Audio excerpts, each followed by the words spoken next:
तेषामहं समृद्धर्ता मृत्यु संसार सागरात भवामी नचिरात पार्थ मय्या वेशित चेतसाम।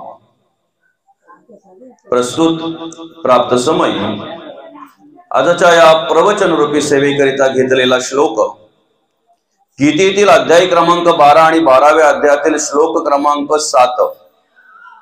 या 7व्या श्लोकामध्ये भगवान आपल्याला मार्गदर्शन करत असताना म्हणतात, तेषामहं समृद्धर्ता मृत्यु संसार सागरात भवामी नचिरात पार्थ मय्या वेशित चेतसाम। अर्थात भगवंत म्हणतात,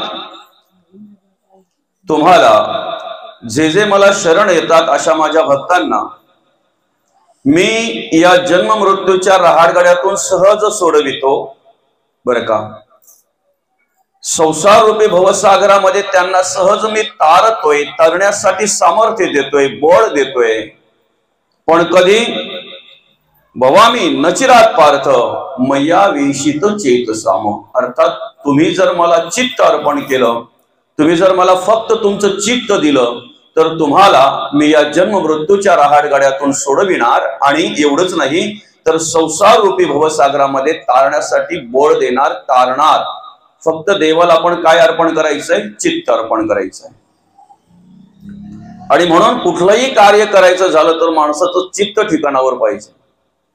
चित्त जर ठिकाणावर असेल तर घेतलेलं कार्य सिद्धीला जातंय, अन्यथा चित्त जर ठिकाणावर नसेल तर घेतलेलं कार्य कधीही सिद्धीला जात नाही बरं का।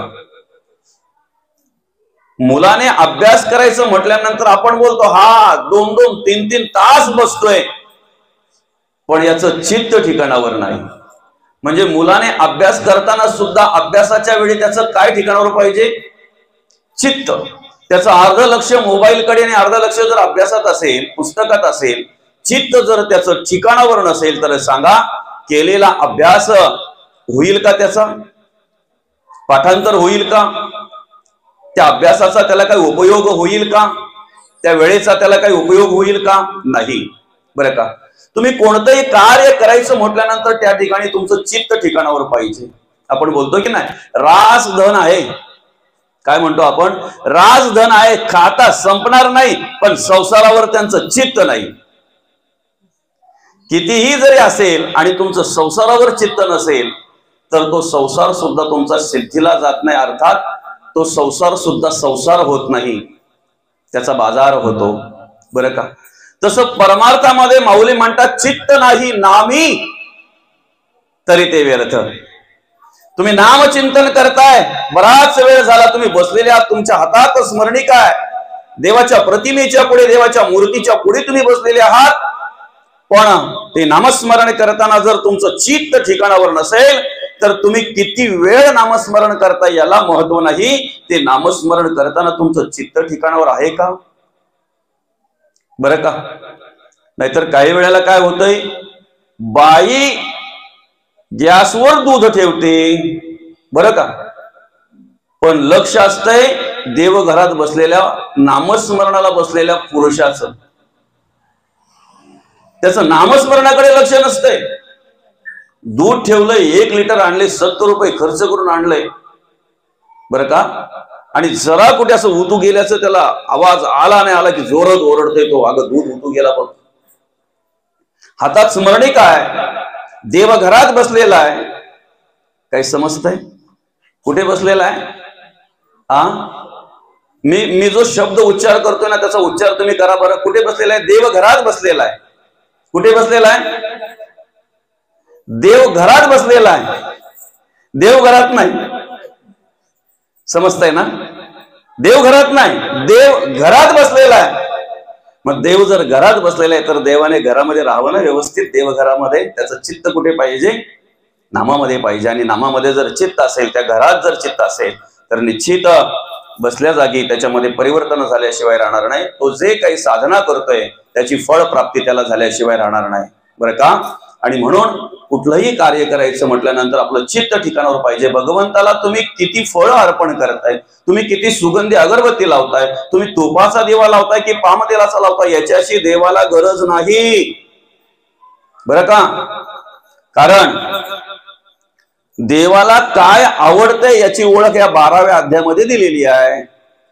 12व्या अध्यायामध्ये भगवंत म्हणतात मला काय आवडतंय, जे आवडतंय त्याची ओळख या ठिकाणी दिलेली. आता ह्या 7व्या श्लोकामध्ये भगवंत म्हणतात तेषामां समृद्धता मृत्यू संसार सागरात भवामी नचिरात पार्थ मय्या विशित चेत साम. काय म्हणतात भगवंत इथे? भगवंत म्हणतात मला चित्त अर्पण करा, तुम्हाला मी या जन्म मृत्यूच्या रहाडगाड्यातून सोडवतोय, तुम्हाला मी या संसार रूपी भवसागरामध्ये तारतोय. हे झालं. आता पुढच्या श्लोकामध्ये याच अध्यायातील 8व्या श्लोकामध्ये भगवंत काय म्हणतात माहितीये का? मयव मन अधस्व मय बुद्धी निवेशयः निवेशिष्यसि मयव आता रोधवन संशयः. अर्थात मला मन अर्पण करा, माझ्या ठिकाणी बुद्धी स्थिर करा, बरं का? तुम्हाला मी या राडगाड्यातून सोडवतोय, मरणोत्तर तुम्ही मला प्राप्त व्हाल, मरणोत्तर तुम्ही मला प्राप्त व्हा. फक्त काय करा? मन आणि बुद्धी अर्पण करा. आणि म्हणून या श्लोकामध्ये अर्थात जो श्लोक आपण प्रवचन सेवेसाठी घेतलेला आहे 12व्या अध्यायातील श्लोक क्रमांक 7 आणि या 7व्या श्लोकामध्ये भगवंत आपल्याला म्हणतात मयेव मन अधत्व मय बुद्धी तेषामहं समृद्धता मृत्यू संसार सागरात भवामी नचिरात पार्थ मय्या विशित चेतसाम. अर्थात या श्लोकावर अर्थपूजा बांधण्याआधी, या श्लोकावर चिंतन करण्याआधी ज्या निमित्तानं आपण या ठिकाणी ही प्रवचन सेवा आयोजित केलेली आहे आपल्या या उशीद गावातील, बरं का? उशीद गाव, आता मीच माझ्या गावाचं स्तवन करणं म्हणजे कदाचित चुकीचं होईल, बरोबर आहे की नाही? जिथे जिथे कार्यक्रम असतो तिथे तिथे त्या गावाविषयी काहीतरी थोडंफार बोललंच पाहिजे, काहीतरी म्हणजे जे चांगलं आहे ते बोललं पाहिजे, बरं का? पण आज खऱ्या अर्थाने माझं गाव जे आहे त्या माझ्या गावाचा मला स्वाभिमान वाटतो. कारण जिथे जिथे मी जातो ना तिथे तिथे जी काही वार्ता केली जाते, जी काही बात काढली जाते, जे काही स्तुती केली जाते ती चांगल्या प्रकारचीच स्तुती केली जाते, बरं का? चांगल्या प्रकारचीच स्तुती केली जाते. त्याच्यामध्ये महत्वाचं म्हणजे काय माहितीये का? आपल्या गावामध्ये बाकीचं काय आहे याच्याकडे लक्ष देण्यापेक्षा किती चांगलं आहे त्याच्याकडे लक्ष द्या, म्हणजे गाव शोभून दिसेल. किती चांगला आहे ना त्याच्याकडे लक्ष द्या. कोण काय करतंय, कोण कुठे जातंय यापेक्षा किती माणसं आध्यात्मिक विचाराची आहेत, किती माणसं परमार्थिक विचाराची आहेत त्यांच्याकडे लक्ष द्या. त्या कशा प्रकारे वागतात, जगतात, कशा प्रकारे कार्य करतात त्यांचा विचार करा. नक्कीच आपल्या गावाचा स्वाभिमान आपल्याला वाटल्याशिवाय राहणार नाही, नक्कीच स्वाभिमान वाटेल. आणि आपण पाहतोय अतिशय असं आध्यात्मिक दृष्टीने सुशोभित असलेलं गाव, माझ्या गावाचा मला स्वाभिमान आहे. कारण या माझ्या गावामध्ये 4 ते 5 वर्षभरामध्ये 4 ते 5 हरिनाम सोहळे आपण या ठिकाणी आयोजित करत असतो, बरं का? आपल्या गावामध्ये बाकीचे इतरत्र कीर्तन प्रवचन जे आपण आयोजित करतो ते तर वेगळंच, बरं का? पण काही अशी गाव आहेत माऊली, ज्या वेळेला मी काही शहरांमध्ये जातोय, काही अशा ठराविक ठिकाणी जातोय, तिथे गेल्यानंतर ते काय म्हणतात माहितीये का? माऊली तुमचं जे प्रवचन आहे ना हे 4 वर्षातून आमच्या गावात पहिलंच होत आहे. काही ठिकाणी असं ऐकायला मिळतंय. म्हणजे आपण जे उत्तर कार्यांच्या निमित्तानं प्रवचन आयोजित करतोय ना तिथं तेही प्रथा नसते. काही वेळेला रात्री कथा लावतील, 11 वाजेपर्यंत ते कथा चालेल, बरं का? आणि मग माणसं आली की पाणी द्यायला सुरुवात करणार, अशा प्रकारची प्रथा आहे. प्रवचन कीर्तन त्यांना माहितीच नाही. मग सांगा ना, त्यांच्या दृष्टीने जर आम्ही आमच्या गावचा विचार केला तर आम्ही भाग्यवान आहोत की नाही? आम्हाला वर्षभरामध्ये जर 4-4, 5-5 हरिनाम सोहळे जर आमच्या गावामध्ये आयोजित केले जातात आणि त्या हरिनाम सोहळ्याच्या निमित्तानं जगद्गुरु तुकोबांचं, माऊली ज्ञानोबांचं विचार जर आम्हाला श्रवण होत असतील तर आम्ही भाग्यवान आहोत ना? भाग्यवान आहोत की नाही? मी कुठेही जरी गेलो तरी माझ्या गावाचा मला स्वाभिमान आहे. का माहितीये का? आमच्या गावाची स्थान देवता कोण आहे माहितीये का? हनुमंत. आणि हनुमंताचं मंदिर, त्याला काय म्हणतात? स्थान देवता, बरं का? बघा ना किती सुशोभित आहे. स्वाभिमान वाटावा, अभिमान वाटावा अशा प्रकारे. आणि तिथे नित्य नेमाने गावातील कोण ना कोण तरी जाऊन नित्य नेमाने त्या ठिकाणी पूजा केली जाते, बरं का? दीप प्रज्वलन केलं जातंय, त्या देवाची आराधना केली जाते, त्या देवलाची स्वच्छता केली जाते. एवढंच नाही, स्वाभिमान वाटावा असं आमच्या ह्या गावामध्ये, आमच्या उशीद गावामध्ये एक गावदेवीचं मंदिर आहे, बरं का? काही ठिकाणी गेल्यानंतर आम्ही पहिली विचारणा करतो तुमच्या गावामध्ये स्थानदेवतेचं मंदिर आहे का, बरं का? कारण आपल्यासारखी मंडळी गेल्यानंतर काय विचारणा करणार? ज्याला ज्याची आवड आहे तो तेच विचारणा करतोय ना, समजतंय ना? ज्याला ज्याची आवड आहे तो तेच विचारणा करतोय. मग काही लोक लग्नाला गेले तरी पहिले विचारतात आमची व्यवस्था होईल का, कुठे मिळेल बरं. ज्याला ज्याची आवड आहे ते तीच विचारणार ना. तसं आमच्यासारखी मंडळी गेल्यानंतर पहिले विचारलं जाते स्थानदेवतेचं मंदिर आहे का, ग्रामदेवतेचं मंदिर आहे का. काही मंडळी असे भेटतात विद्वान की त्यांची गावदेवी कुठे येते त्यांनाच माहिती नाही, कारण पूर्वजांनी सांभाळली नाही ना. ऐकताय ना, पूर्वजांनी न सांभाळल्यामुळे आज त्यांच्या मुलांना, नातवांना, पंतवांना माहिती नाही. आज आम्ही एवढे भाग्यवान आहोत की आमच्या पूर्वजांनी गावदेवी सांभाळली, म्हणून आज त्या ग्रामदेवतेचं स्मरण, त्या ग्रामदेवतेचं मंदिर, त्या ग्रामदेवतेचं दर्शन आम्हाला घडत आहे. म्हणजे आम्ही भाग्यवान आहोत बरं का. एवढंच नाही तर आपल्याच बाजूला एक श्री गुरु अर्थात श्री गुरूंचं मंदिर आहे या ठिकाणी, रांजणे मामांच्या याच्या पुढे बरं का. त्यानंतर कुलदैवतांचंही मंदिर आहेत आपल्या गावामध्ये.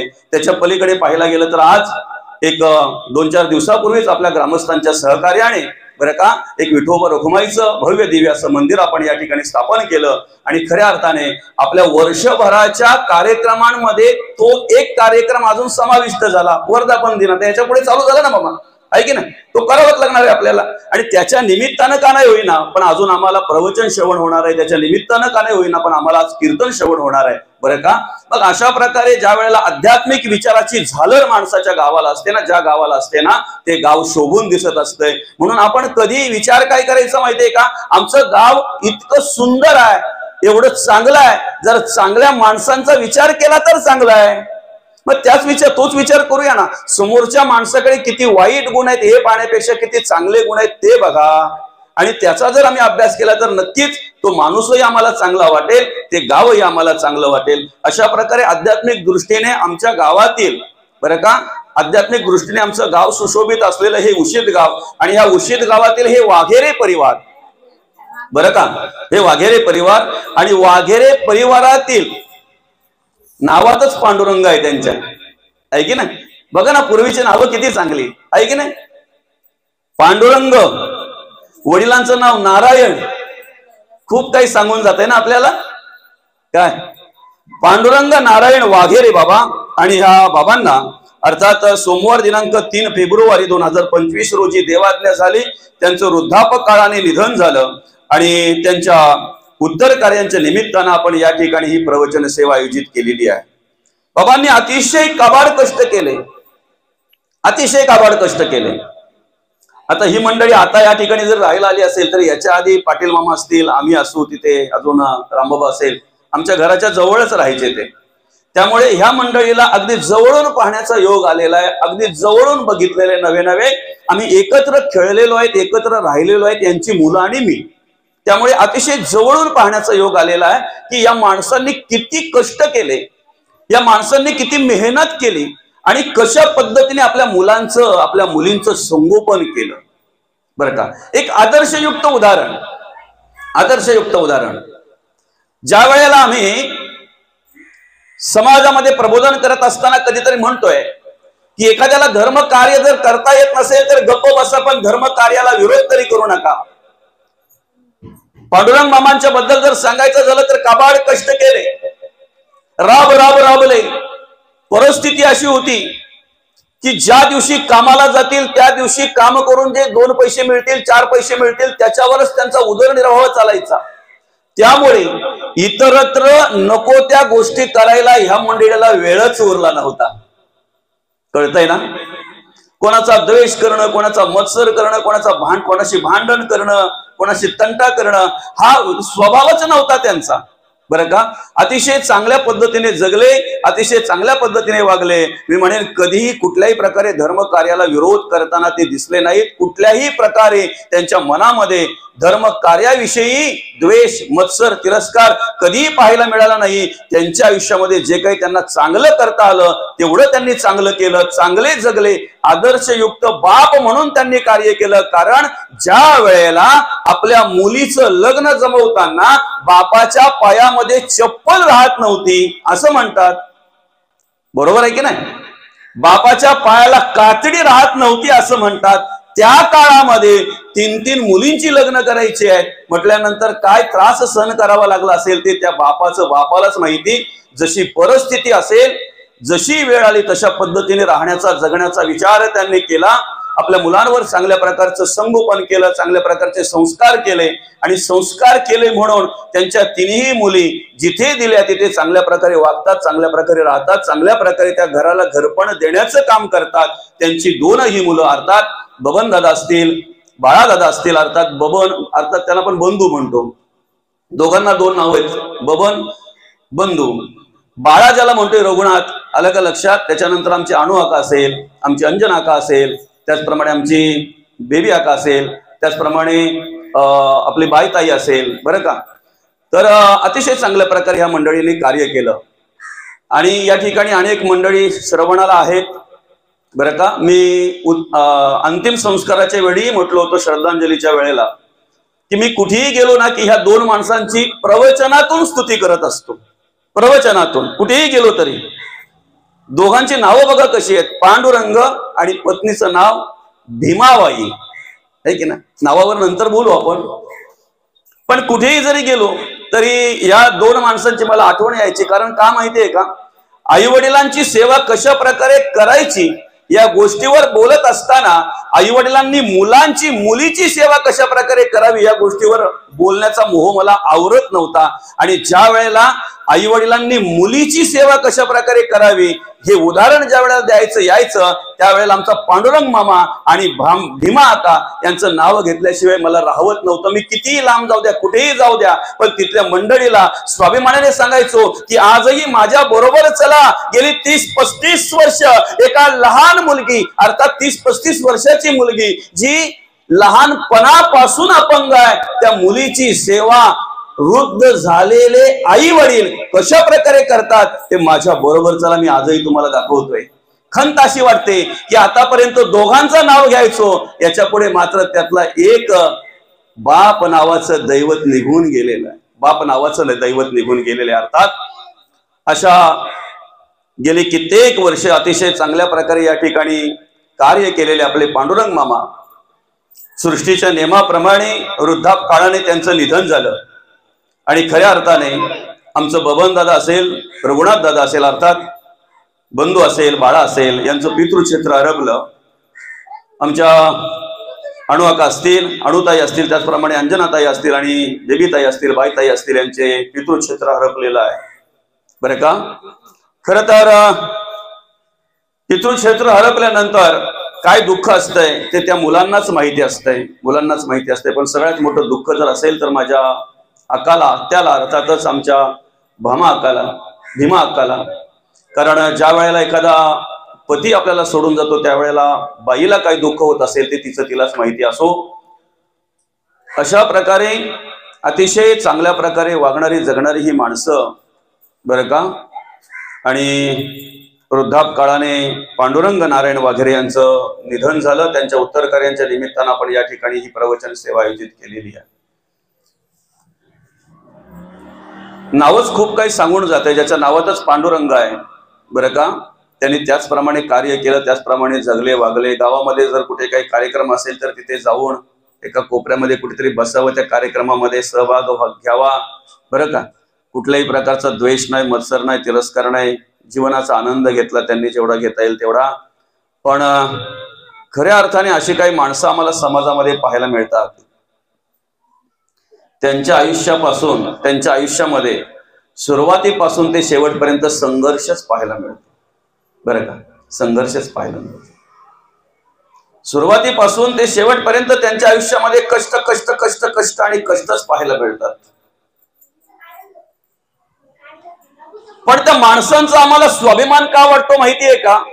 कितीही प्रसंग आले, कितीही कबाड कष्ट करायला लागले, कितीही मेहनत करायला लागली, कोणत्याही संकटाला सामोरे जायचं आलं तरी सुद्धा वेगळा निर्णय घेत नाही, मरेपर्यंत जगतात. जोपर्यंत देव बोलवत नाही तोपर्यंत कुठल्याही प्रकारचा चुकीचा निर्णय घेत नाही. जी माणसं मरेपर्यंत जगतात ती माणसं श्रेष्ठ असतात. आलं का लक्षात.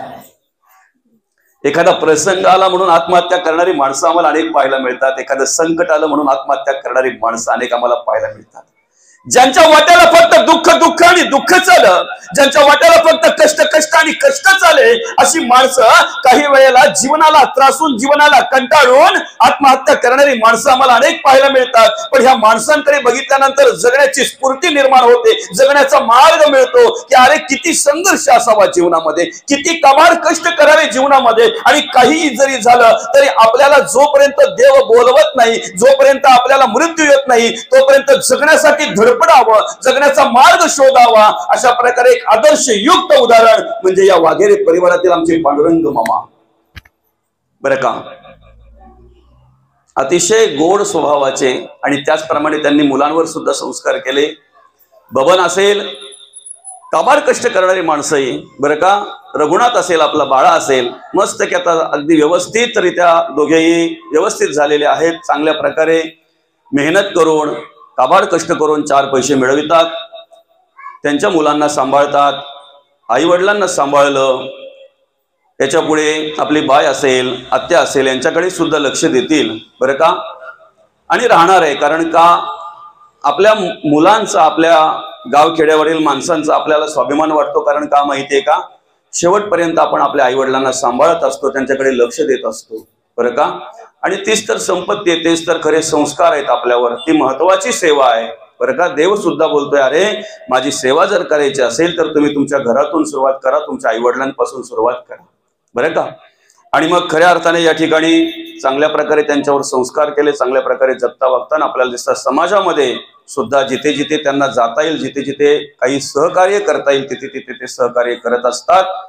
अलग लक्षात. आणि अशा प्रकारे हे जगत वागत असताना खऱ्या अर्थानं आपल्याला देहाने जरी मामा गेले असतील तरी सुद्धा त्यांच्या कर्माने, त्यांच्या कार्याने एक सतत सतत आठवण येत राहील. कारण बाप बाप असतो आणि बापाचं अर्थात पितृक्षेत्र जरी हरपलं तरी सुद्धा त्यांनी केलेले संस्कार, त्यांनी केलेलं मार्गदर्शन हे सतत सतत आपल्याला आठवत असतंय, सतत सतत आठवण असतंय. आणि त्या प्रकारचं स्मरण आपल्याला राहील, त्यांच्या आठवणी आपल्या बरोबर राहतील. आणि जे काही त्यांनी चांगली कार्य केली, जे काही चांगल्या पद्धतीने वागण्याचा, जगण्याचा प्रयत्न केला, ते विचार आपण आपल्या अंतःकरणामध्ये घेऊन त्याप्रमाणे जगण्याचा, वागण्याचा प्रयत्न केला तर खऱ्या अर्थाने ती खरी आदरांजली त्यांना वाहिली जाईल असं म्हणायला हरकत नाही. असो, इथे उपस्थित असलेली जी काही मंडळी आहे, बरं का, मला तरी वाटतंय की इथे महिला आहेत, पुरुष आहेत. या सगळ्या महिला पुरुषांमध्ये संतांची नावं असलेली, देवाची नावं असलेली अनेक माणसं आहेत. बरोबर की नाही? अनेक माणसं आहेत संतांची नावं असलेली, देवाची नावं असलेली. कारण पूर्वी आता तसं जर पाहायला गेलं, ज्यांच्या उत्तरकार्यांच्या निमित्तानं आपण ही प्रवचन सेवा आयोजित केलेली आहे बघा, त्यांचं नाव पांडुरंग. ऐका, इथे आपण जेवढे बसलोय की नाही तेवढ्यांनी स्वतःला जर विचारलं तर स्वतःचं नाव स्वतः ठेवलेलं नाही ना. आपलं नाव आपण ठेवलंय का? नाही ना. कोणी आहे का इथे स्वतःचं नाव स्वतः ठेवलेलं? नाही. मग जर पांडुरंग मामांचं नाव पांडुरंग होतं तर ते नाव कोणी ठेवलं असेल? त्यांच्या आई वडिलांनी ठेवलं असेल, त्यांच्या आत्याने ठेवलं असेल. बरोबर आहे की नाही? त्यांच्या वडिलांचं नाव नारायण होतं, बरं का, त्यांच्या वडिलांचं नाव नारायण होतं. जर वडिलांचं नाव नारायण होतं तर ते नाव त्यांच्या आजोबांनी ठेवलं असेल. बरं का, सांगायचं भाग फक्त एवढाच आहे की मुलांची इच्छा पण नसेल कदाचित नाव घ्यायची, तरी सुद्धा त्यांचं नाव सांगताना त्यांना आतापर्यंत हजारो वेळा पांडुरंगाचं नाव घ्यावं लागलं असेल. परमार्थिक मुलं आहेत, आध्यात्मिक विचाराची मुलं आहेत. विचार फक्त त्यांच्या पुरताच नाही करायचा आपण, बरं का. मुलांची नावं पूर्वी आई वडील देवाच्या नावाने का ठेवायची माहितीये का? त्या योगे तरी आम्हाला देवाचं नामस्मरण घडेल. समजतंय ना? आणि खऱ्या अर्थानं फक्त मुलाचं नाव घेतलं आणि त्याचा उद्धार झाला. अजामेळ पापी वदे पुत्र कामे, तया मुक्ती नारायणाचे निनामे. अलग लक्षात. अजामेळ जो होता की नाही, पूर्वीचा वाल्या कोली आणि त्याचा भाऊ समजायला हरकत नाही, कारण त्याचं पण धंद तेच होतं.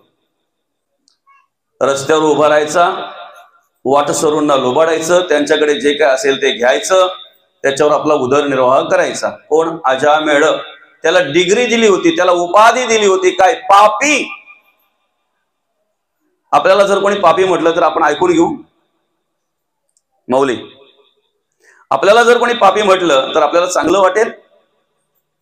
शेठ म्हटल्यानंतर जरा बरं वाटतंय, साहेब म्हटल्यानंतर जरा बरं वाटतंय, महाराज म्हटल्यानंतर जरा बरं वाटतंय. पापी म्हटलं तर? पण त्याच्या नावाच्या पुढे पापी लागलं होतं. अजामेळ पापी, वदे पुत्र कामे. काय झालं? त्याच्या घरी बरेच साधू संत अर्थात त्यांच्या गावामध्ये आले, आणि गावामध्ये आल्यानंतर त्या साधू पुरुषांना राहायची खायची व्यवस्था करायची होती. त्यामुळे मग कुठे राहावं, कुठे थांबावं. एकाने सांगितलं, बाबा अमुक अमुक घर आहे, तिथे कसली कमतरता नाही, कसलीच कमतरता नाही, तिथे जा. आणि आल्यानंतर त्यांना समजलं की असं असं आहे. आख्यायिका ती गोष्ट खूप मोठी आहे, त्याच्यामध्ये आपल्याला वेळ घालवायचा नाही. पण मग ठीक आहे, त्या बाईने पण सांगितलं, मग आलात राहा, पण म्हणे आम्हाला तुमच्या हातचं शिजवलेलं अन्न चालणार नाही. मग तिने शिदा दिला, काही ते थोडंसं साहित्य दिलं आणि सांगितलं, बाजूलाच इथे स्वयंपाक करा, तुम्ही ते शिजवा आणि खा, इथेच थांबा. थांबायला जागा दिली, शिदा दिला, सगळं काही झालं बरं का. ही सगळं असं त्यांचं चालू होतं ते. आणि तेवढ्यात हा आला. कोण? अजामेळ. अजामेळ आल्यानंतर बघितलं तर अरे म्हणे, कोण आहात तुम्ही, कसे आलात तुम्ही? बरं का, मी लोकांचा आणतो माझ्यासाठी, आणि माझ्या सांगण्यामध्ये तुम्ही माझं खायला लागल्यात. वेगळ्या वृत्तीचा माणूस ना. त्यावेळेला त्यांनी सांगितलं की आम्ही अमुक अमुक आहोत, भिक्षुकी आहोत, साधू आहोत, तुमच्याकडे काही असेल ते आम्हाला प्राप्त झालं पाहिजे, दिलं पाहिजे. त्याच्या मुखातून एक शब्द निघाला, माझ्या हातात तलवार आहे, कुऱ्हाड आहे, बरं का, ती पण फणशी आहे. तुम्ही व्यवस्थित आहात हे तुमचं भाग्य माना. काय म्हणतो तो? तुम्ही व्यवस्थित आहात हे तुमचं भाग्य माना. जे काय असेल ते तुमचं उरका आणि लवकरात लवकर इथून निघण्याचा प्रयत्न करा, बरं का. त्याच्या बुद्धीप्रमाणे, त्याच्या वृत्तीप्रमाणे त्याने त्या ठिकाणी सांगितलं. पण साधू पुरुषांचं सगळं काही तिथलं कार्य झाल्यानंतर ज्या वेळेला निघायला, तिथून निघताना अर्थात जायला निघाले, त्यावेळेला त्याला हात जोडले आणि सांगितलं, दादा तुला पुत्रप्राप्ती होईल, बरं का. साधू पुरुष काहीतरी देऊन जात असतात ना, काहीतरी म्हणण्यापेक्षा चांगलंच देऊन जात असतात. दादा तुला पुत्रप्राप्ती होईल, पण आता जाता जाता एवढंच सांगतो, ज्या वेळेला पुत्र होईल त्यावेळेला त्याचं नाव नारायण ठेवा. त्या बाईला सांगितलं, त्या पुरुषाला सांगितलं, नारायण ठेवा म्हणे, आणि निघून गेले. आणि त्या ज्या वेळेला पुत्र झाला त्यावेळेला नारायण नाव ठेवलं, बरं का. कधीही देवाचं नामस्मरण न करणारा, पण मुलाला हाक मारताना मात्र नामस्मरण करायला लागलं, नारायण नारायण नारायण, बरं का. आता मृत्यूची वेळ आली,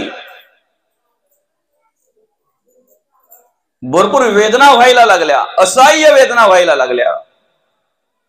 आणि असह्य वेदना व्हायला लागल्यानंतर शेवटच्या वेळेला त्याने त्या मुलाला हाक मारली, अरे नारायणा, धाव रे बाबा, कुठे आहेस तू? हाक मारली मुलाला, देवाला धावावं लागलं. शास्त्र सांगतंय, अजामेळ पापी वदे पुत्र कामे, तया मुक्ती नारायणाचे नामे. आणि म्हणून पूर्वीची माणसं घरामध्ये नावं ठेवताना देवाच्या नावाची नावं ठेवायची. देवाचं नाव तुकाराम, ज्ञानेश्वर, गजानन, पांडुरंग, विठ्ठल, नारायण अशी नावं ठेवायची. ज्ञानेश्वर, एकनाथ, नामदेव, आहे की नाही, अशा प्रकारची नावं असायची. आणि त्याच्या उद्देशाने का होईना पण कधीतरी ते स्मरण तरी व्हायचं, बरं का, स्मरण तरी व्हायचं.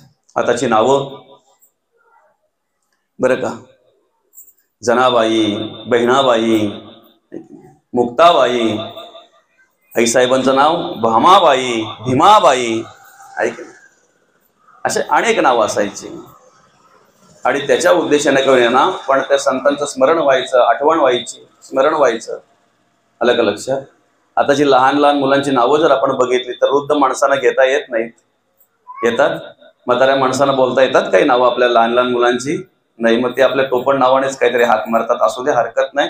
तो विषय आपला नाहीये. बघा, ऐका, आपला जन्म झाला बरं का, जन्माला येताना आम्ही काहीही आणलेलं नाही. खरं तर आमचं नाव सुद्धा आमच्या मनाचं, आमच्या इच्छाप्रमाणे नाही. काहींची नावं असे असतात ना की ते त्रासतात, स्वतःला कधीतरी बोलतात असे, का नाव ठेवलं माझ्या आईवडिलांनी, माझं हे नाव का ठेवलं, आलं का लक्षात. पण नाईलाज असतो, कारण तो आपण ठेवलेला नसतो बरं का. ऐका, येताना काही घेऊन आलेलो नाही. आपलं नाव सुद्धा आपल्या मनाप्रमाणे नव्हतं किंवा आपण ठेवलेलं नाही. ते आपल्या आत्याने, आपल्या आईवडिलांनी, आपल्या इतरांनी ठेवलेलं असतंय बरं का. जाताना सुद्धा काही बरोबर आपल्या नसणार आहे, काहीच देत नाहीत. आपण आयुष्यभर जे जे गोळा करतोय ना त्यापैकी काहीही देत नाहीत. जन्माच्या वेळी आपल्या हातात काही नसतंय आणि मृत्यूच्या वेळी सुद्धा आपल्या हातात काही नसतंय. ऐका, चांबड्याच्या डोळ्याने पाहायला गेल्यानंतर काहीही नसतंय, आत्मज्ञानाने पाहायला गेलं तर बरंच काही असतंय. जन्माच्या वेळी आमच्या बरोबर काही नव्हतं, जाताना सुद्धा आमच्या बरोबर काही नसेल. येताना आमचं नाव आम्ही ठेवलेलं नाही, आमच्या मनाप्रमाणे असेलच असं नाही. पण उभं आयुष्य जगत असताना मात्र बऱ्याच काही गोष्टी आमच्या हातात असतात. मग ते आयुष्य जगत असताना परिस्थिती अशी असते, काही नावं देतात, काय माणूस आहे तो, मस्त आहे हा, चांगलं काम करतोय हा, मस्त वागतोय हा, देवासारखा माणूस आहे हा. काही नावं देतात, तर काही नावं ठेवणारी सुद्धा असतात. नावं ठेवतात ना, काही नावं ठेवणारी सुद्धा असतात. दादा, आयुष्यामध्ये असंच आहे. आयुष्य जगत असताना तुम्हाला सगळेच तुमचे विचार स्वीकारतील असं नाही. आयुष्य जगत असताना, वागत असताना सगळं तुमच्या मनासारखंच होईल असं नाही. काही वेळेला मनाविरुद्ध सुद्धा होत असतंय, तर काही वेळेला मनासारखं सुद्धा होत असतंय. पण या ठिकाणी तुमचं आमचं आयुष्य जर आपल्याला सुंदर करायचंय, सुंदर जगायचं आहे, तर त्यासाठी संत म्हणतात, ठेविले अनंते तैशीची राहावे, चित्त असू द्यावे समाधान. त्याच्या पलीकडे संत म्हणतात, जैशी स्थिती आहे तैशा परी राहे, कवतुक तूप आहे संचिताचे. ज्या स्थितीला भगवंताने आम्हाला ठेवलेलं आहे ना, त्या स्थितीला राहता आलं पाहिजे. ज्या पद्धतीने भगवंताने आम्हाला जे काही प्राप्त करून दिलंय ना, ते स्वीकारून, सुख असेल दुःख असेल ते स्वीकारून त्या पद्धतीने आम्हाला जीवन जगता आलं पाहिजे. आणि त्या पद्धतीने जर जीवन जगण्याचा आम्ही प्रयत्न केला तर निश्चित आम्हाला आयुष्याचा आनंद घेता आल्याशिवाय राहणार नाही. आम्ही नेमकं काय करतोय माहितीये का, इथे जगताना वागताना फक्त सुखाचा विचार करत असतो. पण आमच्या सुरुवातीपासून शेवटपर्यंत जर विचार केला, जन्म म्हणजे दुःखाचं मूळ आहे. जन्म म्हणजे दुःखाचं मूळ आहे ना, तिथून दुःखाला सुरुवात झालेली आहे. सुख शोधतोय आम्ही, सुखाची अपेक्षा करतोय आम्ही, पण ज्याची अपेक्षा करतोय ना, काही वेळेला ते आम्हाला शेवटपर्यंत मिळत नाही, त्याची आणि आमची भेट होत नाही. आयुष्याचं गणितच असं आहे माऊली, ज्याची आम्ही अपेक्षा करावी ते आम्हाला मिळत नाही, आणि ज्याची आम्ही अपेक्षा करावी नाही ते आम्हाला प्राप्त झाल्याशिवाय राहत नाही. ऐका ना, इथे बसलेल्या सगळ्यांना माझा एक प्रश्न आहे, कोणाला असं वाटतंय की मला आजार व्हावा, व्याधी व्हावी? वाटतंय कोणाला? वाटतंय का? माझे डोके दुखावेत, माझे कंबर दुखावी, माझे मान दुखावी, माझ्या अंगात चवक यावी, वाटतंय कोणाला? आजार होऊ नये असं प्रत्येकाला वाटतंय. पण मी तसं पाहायला गेलं तर या ठिकाणी बसलेल्यांपैकी कोणाला काहीच त्रास नाही. कदाचित असा एकही माणूस नसेल. आहे का कोणी? काहीच त्रास नाही त्याला, कुठल्याच प्रकारचा आजार नाही, डोकं दुखत नाही, कंबर दुखत नाही, चमक भरली नाही, आयुष्यात कधीच काही ताप आला नाही, कधी काही आजारच नाही. आहे का कोणी असा? ज्याची अपेक्षा नाही ते प्राप्त झाल्याशिवाय राहत नाही, आणि ज्याची अपेक्षा आहे ते प्रयत्न करूनही काही वेळेला प्राप्त होत नाही. दुःख यावं असं कोणालाही वाटत नाही, दुःख यावं असं कोणालाही वाटत नाही, पण ते आल्याशिवाय राहत नाही. आणि सुखाची अपेक्षा आम्ही करतोय. काही वेळेला अपेक्षा करूनही, प्रयत्न करूनही शेवटच्या श्वासापर्यंत सुख मिळत नाही. त्याला कारण काय? ज्याच्यात आम्ही सुख शोधतोय ना त्याच्यात सुखच नाहीये ना, सुखच नाहीये. संसारात किती वर्ष सुख शोधलं म्हणजे सुख प्राप्त होईल. संसारात मध्ये आमच्या संसारामध्ये किती वर्ष सुख शोधलं म्हणजे आम्हाला सुख मिळेल सांगा ना. कितीही संसारिक असू द्या, कितीही वर्ष त्यांनी संसार करू द्या, अगदी एखाद्या वृद्ध माणसाला, एखाद्या वृद्ध बाईला, स्त्रीला विचारा, सुख मिळालं का? सुख मिळालं का? नाही. तरी सुद्धा माऊली म्हणतात, अवघाचे संसार सुखाचा करीन, आनंदे भरीन तिन्ही लोक, आनंदे भरीन तिन्ही लोक. जे आम्हाला भगवंताच्या कृपेने प्राप्त झालंय ना त्यात समाधान मानणं याला सुख म्हणतात. समजतंय ना? मग तुम्हाला दुःख जरी प्राप्त झालं असेल तरी तुम्ही सुख म्हणून स्वीकारा. तुम्हाला एखादी व्याधी जरी झाली असेल तरी तुम्ही सुखाने स्वीकारा. ज्या जागी तुम्ही आहात ना त्या जागी तुम्हाला सुख प्राप्त झाल्याशिवाय राहणार नाही, आनंद प्राप्त झाल्याशिवाय राहणार नाही. फक्त काय करा माहितीये का? संसार कसला करायचा हा विचार करा, जो संतांनी केला तो करायला लागा. प्रपंच परमार्थ कसला करायचा याचा विचार करून त्या पद्धतीने करायला लागा. तुम्ही ज्या ठिकाणी आहात त्या ठिकाणी तुम्हाला सुख प्राप्त झाल्याशिवाय राहणार नाही. आगर आहे ते सुखाचे आगर, सर्व सुखाचे आगर बाप रखुमा देवीवर. फक्त ते पाहता आलं पाहिजे, त्याची अनुभूती आम्हाला घेता आली पाहिजे, त्याची परिचिती आम्हाला घेता आली पाहिजे, त्याचा प्रत्यय आम्हाला घेता आला पाहिजे. आम्ही सुखासाठी तळमळ करतोय, पण तळमळ कसे? नाशिवंत गोष्टीसाठी करतोय, नश्वर गोष्ट प्राप्त करून घेण्यासाठी करतोय. बरं का? नाही कोणाचे कोणी तुझे नव्हे रे, कोणी अंती जासेल एकला रे प्राण्या मासे मासे म्हणून. बंधू कोणाची, बहीण कोणाची, कोण कोणाचे सगळे सोयरे, मेल्यापाठी सर्वच राहील, तुटतील दागे दोरे प्राण्या मायेचा बाजार. 2 दिवसाची तुझी जवानी नाही पुढे टिकणार रे, वृद्धपण येता जवळी वैद्य काय करणार प्राण्या मायेचा बाजार. आणि या मायेचा बाजार वाढवण्यासाठी आम्ही तळमळ करत असतो. आम्ही स्वतःला बद्ध अवस्थेमध्ये बांधून घेण्यासाठी आम्ही तळमळ करत असतो, बांधून घेण्यासाठी आम्ही तळमळ करत असतो. बरं का? आणि बांधून घेण्यासाठी जर तळमळ करत असतो, मायेचा बाजार वाढवण्यासाठी जर तळमळ करत असतो, तर सांगा अशा अवस्थेमध्ये आम्ही सुखाची अपेक्षा करून चालेल का? चालेल अशी अवस्था? सुखाची अपेक्षा करून चालेल? या अवस्थेमध्ये नाही चालणार. खरं तर संतांनी देवाकडे दुःखाची अपेक्षा केली, सुखाची कधीही नाही, कधीही नाही. बरं का?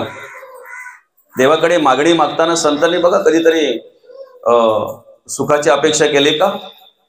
कधीच नाही. ज्यांना ज्यांना खरा परमार्थ कळला, ज्यांना ज्यांना खरी भक्ती कळली ना, खरं तर ते देवाकडे काही मागतच नाही.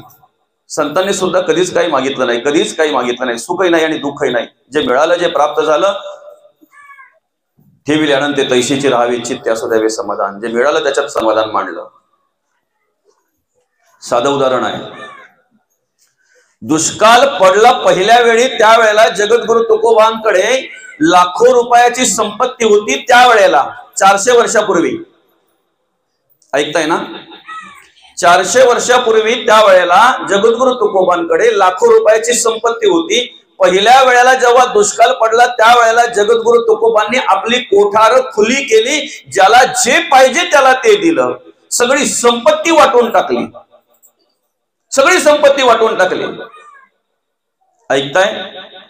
दुसऱ्या वेळेला जेव्हा दुष्काळ पडला त्यावेळेला परिस्थिती अशी झाली की ज्यांनी पहिल्या वेळेला लोकांना मदत केली, लोकांसाठी आपली भांडार खुली केली, त्या तुकोबांच्याच घरात काही नाही. बाई अन्न अन्न करता गेली. जगद्गुरु तुकोबांचा मुलगा अन्न अन्न करता गेला, अन्न अन्न करता गेला. जरा आपण तिथे उभे राहा आणि आपला स्वतःचा विचार करा ना. समजा एखाद्याला आपण मदत केली, त्याच्यावर परिस्थिती असताना, त्याच्यावर वेळ असताना, जेव्हा आपल्यावर वेळ येते तेव्हा आपली अपेक्षा काय असते? काय असते? त्याला आम्ही मदत केली ना, आज तो आम्हाला मदत करेल. मग सांगा, कित्येक हजारो जणांना जर जगद्गुरु तुकोबांनी त्यावेळेला पहिल्या दुष्काळाच्या वेळेला मदत केली होती, तर दुसऱ्या वेळेला जेव्हा दुष्काळ पडला त्यावेळेला त्या हजारो माणसांनी थोडं जरी दया दाखवली असती, थोडी, तरी सुद्धा जे दुःख जगद्गुरु तुकोबांच्या आयुष्यामध्ये अनुभवायला मिळालं, बाई गेली, मुलगा गेला, कदाचित ते दुःख प्राप्त झालं नसतं. ऐकताय ना? पण संतांनी देतानाही कधी परतफेडीची अपेक्षा केली नाही, आणि देताना परतफेडीची अपेक्षा करत नाहीत, त्यांनाच संत म्हणतात. त्यांनाच संत म्हणतात. बरं, एवढं सगळं झाल्यानंतर पण जगद्गुरु तुकोबांच्या मुखातून असं निघावं, बरे झाले देवा दिवाळे निघाले. काय म्हणतात जगद्गुरु तुकोबा? बरे झाले देवा दिवाळे निघाले, ऐसी या दुष्काळे पीडा गेली. दुःख सुद्धा त्यांनी कसं स्वीकारलंय बघा. प्रसंग जरी आले असतील तरी सुद्धा त्याला कसे सामोरे गेलेत बघा. आम्हाला फक्त ज्या ठिकाणी आम्ही आहोत ना, त्या ठिकाणी समाधानात राहायचं असेल ना, तर एवढंच फक्त करायचंय. सुखात जर राहायचं असेल ना, तर एवढंच फक्त करायचं आहे, भगवंतानी जसं ठेवलंय तसं राहा, जे दिलंय त्याच्यात समाधान माना, त्याच ठिकाणी तुम्हाला सुख प्राप्त झाल्याशिवाय राहणार नाही. आम्ही काय करतोय माहितीये का? एखाद्या गोष्टीची अपेक्षा करतोय आम्ही, ती गोष्ट आम्हाला प्राप्त झाली की लगेच आमच्याकडे दुसरी आशा निर्माण होते. याला संसार म्हणतात. संसार कशाला म्हणतात? घरामध्ये 5 का 7 माणसं आहेत, त्या 7 माणसांना पुरतील एवढी भांडी नाही आहेत म्हणून बाजारात गेली. ऐकताय ना? त्या 7 माणसांना पुरतील एवढी भांडी नाहीत म्हणून बाजारात गेली. 7 माणसांना पुरतील एवढी भांडी घेऊन आली, पण ती भांडी घेऊन आल्यानंतर पुढच्या बाजारापर्यंत तिच्या मनामध्ये अशी इच्छा निर्माण झाली की 4 पाहुणे आली तर घरात काही नाही म्हणून पाहुण्यांसाठी घ्यायला गेली. पण पाहुण्यांसाठी आणल्यानंतरही तिला असं वाटतंय, एक मांडण आपली रिकामी आहे, तेवढी भरली तर बरं होईल. ऐकताय ना? सुरुवातीला घरात जी माणसं आहेत त्यांच्या पुरती नाहीत म्हणून गेली, नंतर पाहुण्यांसाठी गेली, आता मांडण रिकामी दिसते म्हणून मांडण भरण्यासाठी गेली. सांगा, हा संसार कधी पूर्ण होईल? होईल पूर्ण? आम्हाला सुख का नाही माहितीये का? आम्हाला एक गोष्ट प्राप्त झाली ना, सुरुवातीला आम्ही देवाकडे एक गोष्ट मागत असतो, ती गोष्ट आमची शिल्लक प्राप्त झाली की आम्हाला प्राप्त होत असते. ती प्राप्त झाली की आमच्याकडे लगेच दुसरी वस्तू, दुसरी गोष्ट यावी, मिळावी म्हणून आमच्याकडे आशा निर्माण होत असते. आणि आशेने जगणारा मनुष्य, त्याला कधीही सुख प्राप्त होत नाही, त्याला कधीही समाधान प्राप्त होत नाही, कधीही समाधान प्राप्त होत नाही. म्हणून महत्वाचं काय माहितीये का? आम्ही एक स्मरणात ठेवलं पाहिजे की जे भगवंताच्या कृपेने आम्हाला जे प्राप्त झालंय ना, ते आम्ही स्वीकारलं पाहिजे. आमच्या संचिताप्रमाणे, आमच्या क्रियमान कर्माप्रमाणे, आमच्या प्रारब्धाप्रमाणे 3 प्रकारे आम्ही जगत वगत असतो. 3 प्रकारे आम्हाला आमच्या आयुष्यामध्ये सगळं काही प्राप्त होत असतंय. एक म्हणजे क्रियमान कर्म, जी आम्ही क्रियमान कर्म जशी करतोय तसं आम्हाला प्राप्त होत असतंय. आपण नेहमी बोलतोय की नाही, पेरावे तसे उगवते. बरोबर आहे ना? आमचं भविष्यकाल उत्तम व्हावा असं जर वाटत असेल तर यासाठी वर्तमान कालामध्ये आम्ही चांगली कार्य केली पाहिजे. फेब्रुवारी महिन्यापासून जी बाई, जो पुरुष तळमळ करतो राबणे करायला, आता ह्या महिन्यापासून गवत गोळा करणं, पाळा गोळा करणं, बरं का, एप्रिल मे मध्ये बांध बंदोबस्ती करणं, ज्याची सगळी कामं पूर्ण होतात ना, तो जून महिन्यामध्ये पावसाची वाट पाहत असतो. बरं का? पण जो फक्त लग्नच खात बसतो, कार्यक्रमच करत बसतो ना, तो बोलतो जून मध्ये नाही, जुलैमध्ये पाऊस येईल तर बरं आहे, कारण त्याची कामं पूर्ण झालेली नसतात. ऐका ना, जो फेब्रुवारी महिन्यापासून शेतीच्या कामाला सुरुवात करतो, फेब्रुवारी, मार्च, एप्रिल, मे पर्यंत तो जून महिन्यामध्ये पावसाची वाट पाहत असतो. आणि पाऊस पडल्यानंतर लगेचच पेरणी करत असतो. जुलै महिन्यामध्ये लावणी करत असतो. बरं का? ऑगस्ट महिन्यामध्ये ते बेडणी करत असतो, त्याला ऑक्टोबर नोव्हेंबर मध्ये धान्य मिळतंय. वर्तमान काळात जर तुम्ही काही कार्य केलं तर त्याचं फळ तुम्हाला भविष्य काळात मिळतंय ना. फेब्रुवारी महिन्यापासून आम्ही केलेली कर्म, फेब्रुवारी महिन्यापासून आम्ही केलेली धडपड धावपळ, जी काही मेहनत आहे, त्याचं फळ आम्हाला कधी मिळतंय? ऑक्टोबर नोव्हेंबरला धान्याच्या रूपात, भाताच्या रूपात आमच्या घरात येतंय. पण ज्याने फेब्रुवारी महिन्यापासून लोक काम करतायत आणि यांनी फक्त मोजा मारली. जून मध्ये पाऊस आला, पावसामध्ये भिजला, पण काही क्रिया केली नाही, पेरणी केली नाही, काही प्रकारचं कुठल्याही प्रकारचं कार्य केलं नाही. जुलै महिन्यामध्ये लोक लावणी करतायत, कुठल्याही प्रकारची लावणी केली नाही. ऑगस्ट महिन्यामध्ये लोक बेंडणी करतायत, ती सुद्धा केली नाही. आणि ऑक्टोबर महिन्यात जर समजा त्याने त्याच्यामध्ये कापण्यासाठी जर शेतामध्ये गेलं तर त्याला काय कापणीला मिळेल बरं? तिथे काय मिळेल? झाडपालाच मिळेल ना, झाडपालाच मिळेल ना. तसं क्रियमान कर्म आम्ही आता जे करतोय ना ते आम्हाला उद्या मिळणार आहे. पेरावे ते उगवते, बोलल्यासारखे उत्तर येते, तरी मग कर्कश बोलणे ते काय निमित्त दादा? आम्ही सुखात असावं, समाधानात असावं की दुःखात असावं हे आमच्या हातात आहे.